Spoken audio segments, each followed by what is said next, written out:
اس لیے جب بھی بیمار ہو جاؤ تو پہلے صدقہ کرو اور پھر ڈاکٹر کے پاس جاؤ، اللہ اس صدقے کی برکت سے ڈاکٹر کی دوا میں شفا رکھ دے گا، کیونکہ شفا تو اس کے حکم میں ہے نا، چیزوں میں تو شفا نہیں ہے، وہ تو اس نے حکم جہاں دے دیا وہاں شفا ہے۔ حضرت موسیٰ علیہ السلام کے پیٹ میں درد کا احساس ہوتا ہے تو کوہ طور پہ چلے گئے، کیسے جلیل القدر نبی تھے، اللہ سے ڈائریکٹ رابطے تھے، اور جا کے کہا مالک میرے پیٹ میں درد ہو رہا ہے۔ اللہ اکبر، گھر کے نجی معاملے بھی رب سے ڈسکس کرتے تھے، اور کوئی جو ہے وہ ایسی چیز ہوتی وہ بھی رب سے ہی عرض کرتے تھے۔ کہا میرے مالک میرے پیٹ میں درد کا احساس ہو رہا ہے، دوائی کی پوری لینی ہے تو وہ بھی جا کے کوہ طور سے رب سے ہی لیتے تھے۔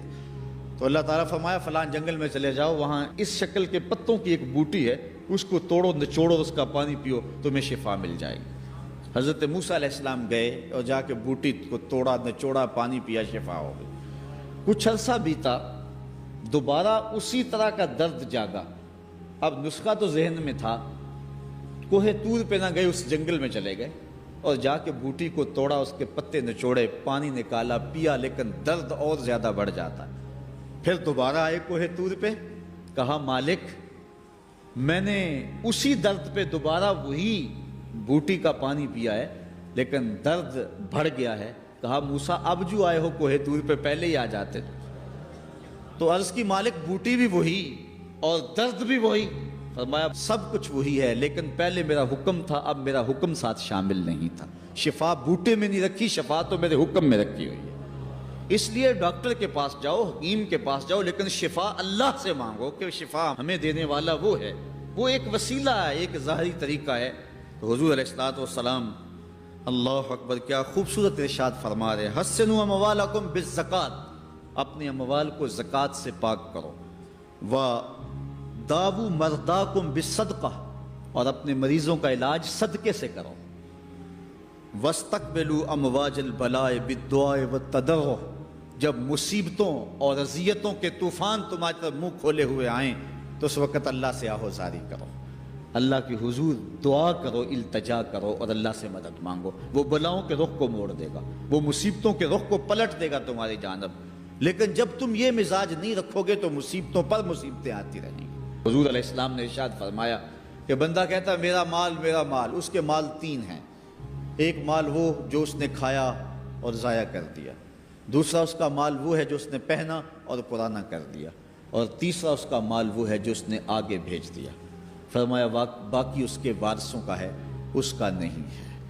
اس لیے ہم راہ خدا میں خرچ کرنے کا مزاج بنائیں، اس سے مال گھٹتا نہیں ہے، اس سے مال بڑھتا ہے، بلکہ جب راہ خدا کے اندر ہم خرچ کرتے ہیں تو ہمارا جو دوسرا مال ہے وہ بھی پاک ہو جاتا ہے۔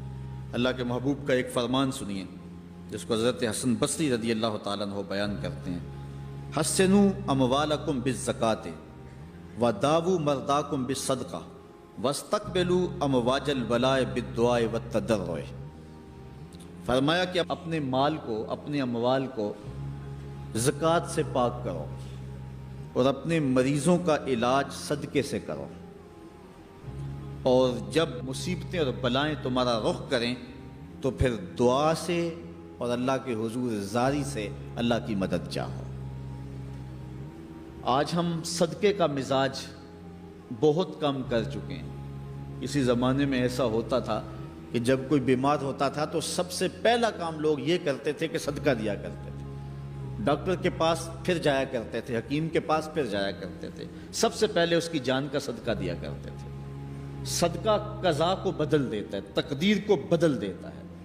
صدقہ سے اپنے مریضوں کا علاج کرو۔ اصل ڈاکٹر کے پاس جانا، علاج کروانا سنت ہے، اس کی ممانعت نہیں ہے، لیکن یہ بات ہمیشہ ذہن میں رکھیے گا کہ ڈاکٹر کے پاس دوا ہے، شفا نہیں ہے، شفا اللہ کے دستے کرم میں ہے۔